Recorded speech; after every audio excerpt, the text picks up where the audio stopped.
तर असे जवळजवळ 20 प्लॉट डेमो प्लॉट आहे. त्याच्यामधला पहिला प्लॉट, पहिला दुसरा तिसरा 3 प्लॉट मध्ये 15 वर्गीय पिकाची आपण लागवड केली. आता ही पिकाची लागवड पण आम्ही 20 प्लॉट डेमो प्लॉट केले.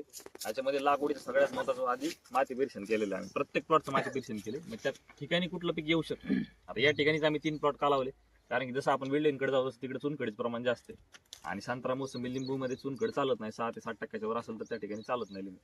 हे प्रमाण आपण या ठिकाणी कमी होतं, त्याच्यामुळे इथं लागवड केली. तर ज्यांना भविष्यातली संत्रा मोसंबी लिंबू किंवा जी बहुवार्षिक फळपिके लावायची त्यांच्यासाठी माती परीक्षण सगळ्यात महत्त्वाचा मुद्दा. आता लिंबूनी हे पीक आहे, प्रामुख्यानं संत्रावर्गीय पीक आपल्याकडे सगळ्याकडे येतात. म्हणजे तुमच्याकडे जालना साईड जर म्हणलं तर तिकडे घनसावंगीच्या एरियामध्ये मोसंबी असते, परभणीमध्ये मोसंबी, संत्रा आहे, मानसमध्ये मानोली साईडला भरपूर संत्रा आहे. म्हणजे आपल्या महाराष्ट्रामध्ये संत्रावर्गीय पीक बऱ्यापैकी येतात आणि उत्पादन पण चांगले. त्याच्यामधलं लिंबुनी पीक, लिंबुनीला 12 महिने फळं येतं.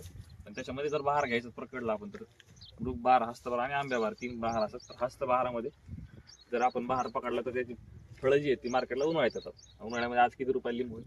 40 रुपये पाव किलो. 5 रुपये लिंबू आहे. मी घेतलं काल 5 ते 10 रुपयाला एक लिंबू पडतं. हे बहार व्यवस्थापन केलं तर आपल्याला ते पडत म्हणजे त्या पद्धतीने परवडतं. नाही तर याला वर्षभर पण लिंब येतात. घरी लिंबाचं झाड असेल, शेतात असेल, त्याला वर्षभर लिंब चालू असेल. तर हे अशा पद्धतीचा प्लॉट आहे. याच्यामध्ये व्यवस्थापन सांगायचं झालं तर लागवड होऊन साधारण एक 18 महिने झाले तर, आणि कुठल्याच प्लॉटला आम्ही रासायनिक खत वापरत नाही. आता हे सेंद्रिय मी का सांगतोय, कारण इथं आम्ही करतोय. ह्याचा उद्देश असा नाही की तुम्ही घरी जाऊन ते करावं. इथल्या ज्या चांगल्या गोष्टी आहेत त्या घेऊन जा आणि तुम्ही तिथं वापरा.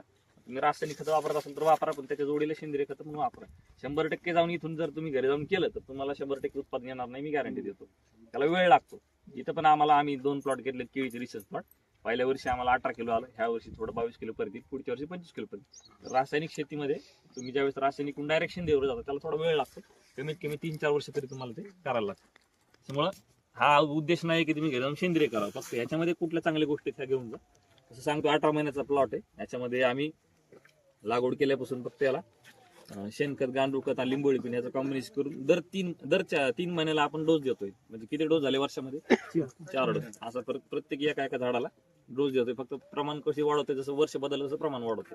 दुसऱ्या वर्षी थोडं प्रमाण जास्त, तिसऱ्या वर्षी थोडं प्रमाण जास्त. अशा पद्धतीने लागवड झाल्यापासून आपण याला कमीत कमी 4 वर्ष फ्लावरिंग धरणार नाही, म्हणजे बहार धरणार नाही. 4 वर्षानंतर याच्यामध्ये बहार धरणार. आता हे 4 वर्षानंतर बहार धरणार, मग शेतकरी आधी डोक्यात 4 वर्ष करायचं काय? त्याच्यामध्ये मग आंतरपीक सांगतो आपण. लिंबोनीमध्ये तुम्ही कुठले आंतरपीक घेऊ शकता. फक्त आंतरपीक असं घ्यायचं, त्या पीक